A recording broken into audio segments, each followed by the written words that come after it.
Hello, I'm Prathyush, and today I want to talk to you about Dr. G, starring our very own social crusader Ayushmann Khurrana, Shefali Shah, Shiva Chadha, Rakul Preet Singh, and Abhay Chintamani Mishra. I know there is this fatigue with regards to the social Tier 2 city film, almost always starring Ayushmann Khurrana. The fatigue, I think, is not just about repetition, about recognizing a template and then seeing it plundered to death in one film after the other. It is also about the exhaustion of being told how to be better human beings. Khurrana's characters from his debut in Vicky Donor are energized by this moral lesson, either giving it or receiving it, on queerness, on caste, on being trans, on balding. These films are animated by this ridiculous idea that people walk into the inviting darkness of a film theatre to become better people. In Dr. G, set in Bhopal, his character Uday Gupta is given multiple masculine failings. He wants to get into orthopedics, but is given a slot in gynecology, which he's not just wary of, but disgusted by. Here is a man who has never thought of a vagina in any meaningful way. The film too mimics this myopia and makes the screams of women in labor sound like sexual moans, as though unable to distinguish between the two. We hear the moan first, then we see the pregnant belly.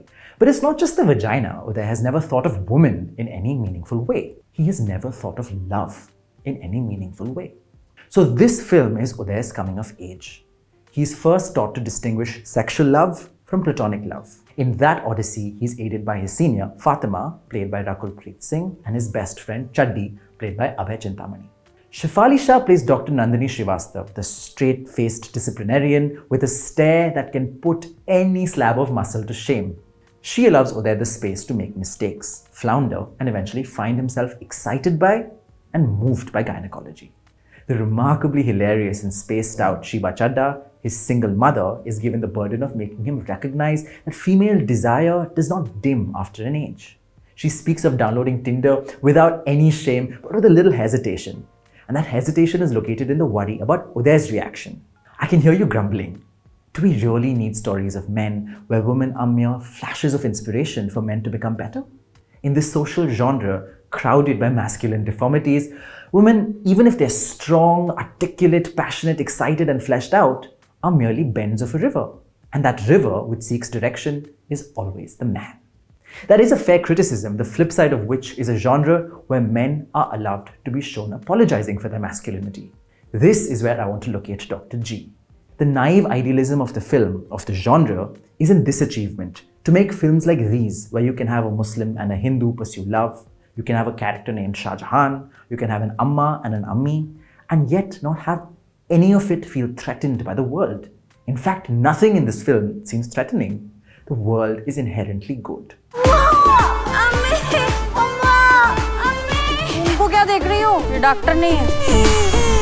The social drama film then is actually an illusion, a trickery. It tells you that it wants more rooted stories, more real locations, more lived-in sets, but the naive beliefs that move characters are the same as that of Bombay cinema's big urban film. The dream of a secular India, of one where it is the personal and never the political that is causing problems.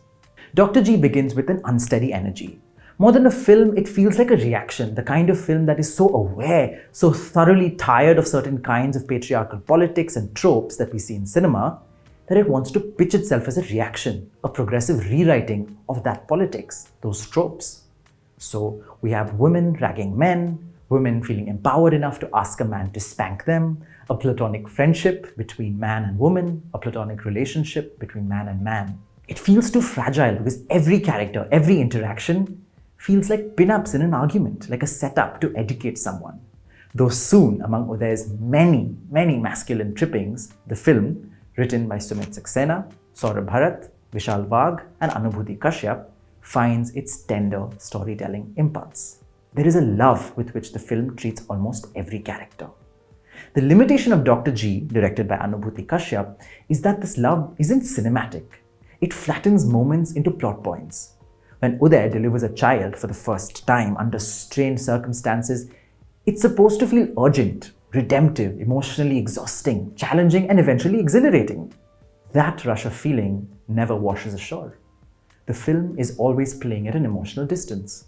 Even when, a scene later, Uday speaks about this very moment, The camera is too agitated, moving behind the heads of characters, the dialogue too rehearsed, and the background score too probing for anything resembling beauty to emerge. Do you remember that birthing scene from Three Idiots? Do you remember the tears of not just the actors but us, the spectators, too?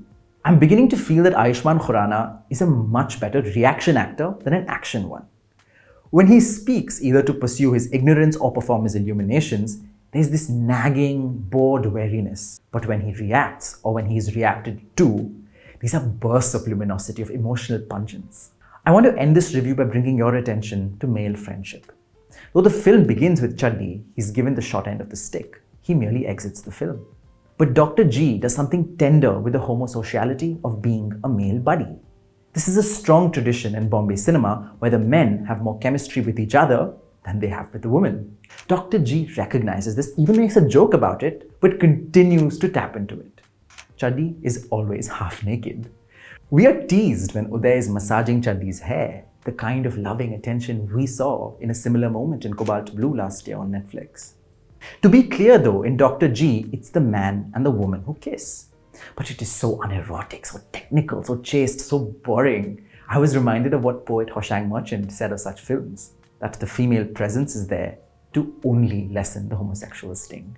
If you love this review, hit the like button, share the video, and subscribe to Reviews and More.